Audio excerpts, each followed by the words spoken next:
Bismillahirrahmanirrahim. Alhamdulillahirabbil wa bihi nasta'in. Assalamualaikum warahmatullahi wabarakatuh.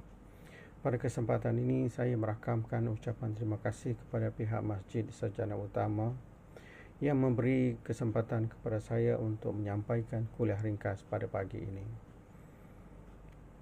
Topik yang saya akan sentuh ialah sifat manusia resah gelisah apabila ditimpa musibah dan bakhil apabila berada.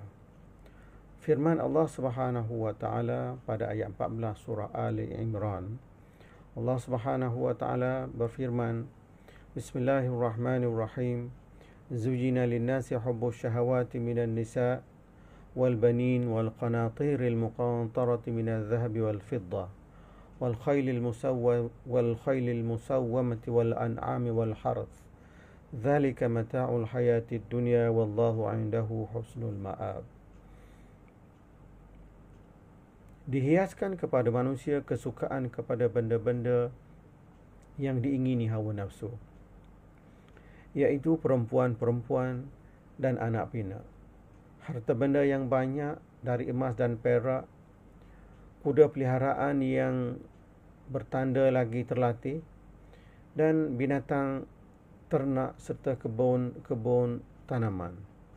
Semua itu adalah kesenangan hidup di dunia, dan ingatlah pada sisi Allah ada tempat kembali yang sebaik-baiknya, iaitu syurga. Allah Subhanahu wa taala menyatakan sifat manusia ini adalah sebagai ingatan kepada mereka. Seterusnya pada ayat 19 hingga ayat 20, Allah Subhanahu wa taala menjelaskan tentang sifat dan sikap negatif yang ada pada manusia menerusi firman-Nya. Bismillahirrahmanirrahim. Innal insana khuliqa halu'a. Sesungguhnya manusia itu dijadikan bertabiat resah gelisah, lagi bakhil serta kedekut. Idza massahu syarru jazu'a. Apabila ia ditimpa kesusahan, dia sangat resah gelisah. Tuan-tuan dan puan yang dirahmati Allah Subhanahu wa taala, jika kita lihat kepada tafsiran ayat ini yang dikemukakan oleh Al-Imam Ibn Kathir, beliau mengatakan Allah Subhanahu wa taala berfirman menceritakan tentang manusia dan akhlak mereka yang tercela yang diciptakan padanya. Kemudian ditafsirkan perkara itu melalui firman-Nya pada ayat yang ke-20 dengan maksud jika ditimpa sesuatu perkara yang menyusahkan, maka ia akan gusar dan mengeluh. Hatinya menjadi hancur kerana rasa takut yang luar biasa dan menyeramkan. Lantaran itu mereka putus asa dari mendapat kebaikan. Berbeza dengan orang-orang yang beriman, di mana mereka akan menyerahkan dirinya kepada Allah Subhanahu wa taala dalam apa jua keadaan sekalipun.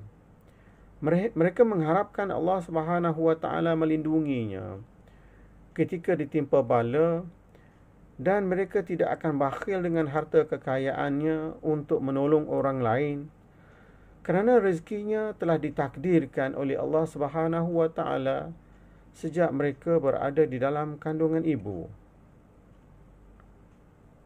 Tuan-tuan dan puan yang dirahmati Allah Subhanahu wa taala, orang mukmin tetap yakin bahawa Allah Subhanahu wa taala akan melayani segala kehendak dan permohonannya. Dan inilah keyakinan yang ada pada diri orang-orang yang beriman, yang mana keyakinan ini kita dambakan. Allah Subhanahu wa taala seterusnya menceritakan kepada kita bahawa sikap mereka yang tidak beriman ini berubah wajah apabila mereka menerima kebaikan. Mereka berada dalam keadaan seronok, tetapi amat bakhil dengan kekayaan atau kebaikan yang mereka terima. Allah Subhanahu wa taala menjelaskan keadaan ini menerusi firman-Nya pada ayat 21, Bismillahirrahmanirrahim. Wa iza massahul khairu manu'a. Dan apabila mereka beroleh kesenangan, dia sangat bakhil lagi kerekut. Tuan-tuan dan puan yang dirahmati Allah Subhanahu wa taala, Al-Quran menceritakan kebenaran ini. Lihat bagaimana sikap Qarun yang tamak dengan harta kekayaannya sehingga akhirnya dimusnahkan oleh Allah Subhanahu wa taala. Harta kekayaannya tidak mampu untuk menyelamatkan kehidupannya daripada azab Allah Subhanahu wa taala itu. Begitu juga Allah Subhanahu wa taala menjelaskan kepada kita, kepada umat manusia, bagaimana Firaun dengan sikap takabur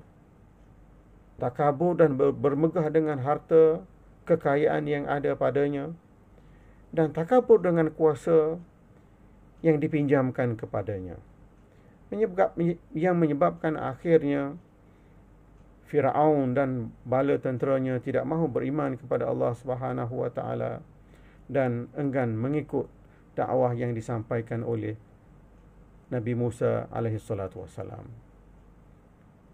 Seterusnya, jika kita lihat fenomena kemiskinan yang melanda umat manusia hari ini, khususnya umat Islam, kemiskinan berada di mana-mana. Kemiskinan boleh kita lihat di hadapan mata kita.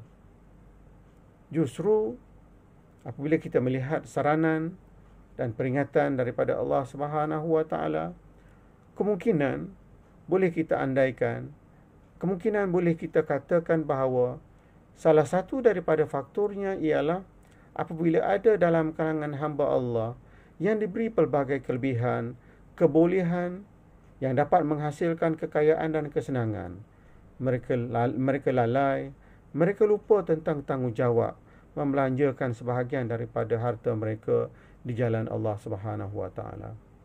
Sedangkan Allah Subhanahu wa taala berfirman dalam surah Al-Qasas ayat 77, firman Allah Subhanahu wa taala, "Wa ahsin kama ahsanallahu ilaik wa la tabghil fasada fil ard innallaha la yuhibbul mufsidin." Wa ahsin kama ahsanallahu ilaik.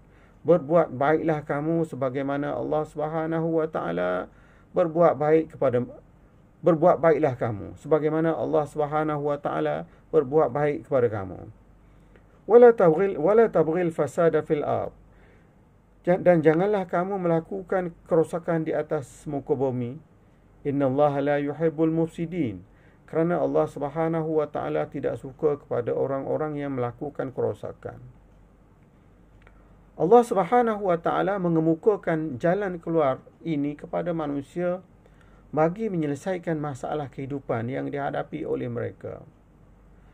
Dan ternyata kepada kita bahawa Allah Subhanahu wa taala tidak membiarkan manusia hidup tanpa panduan.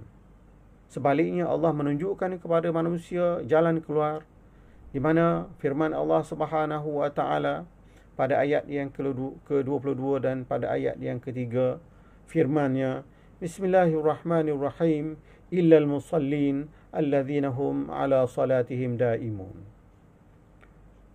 Orang-orang yang mampu berbuat baik, orang-orang yang mampu membelanjakan sebahagian daripada harta mereka di jalan Allah Subhanahu wa taala, ialah orang-orang yang menunaikan solat, dan solat yang dilakukan oleh mereka itu adalah secara berterusan.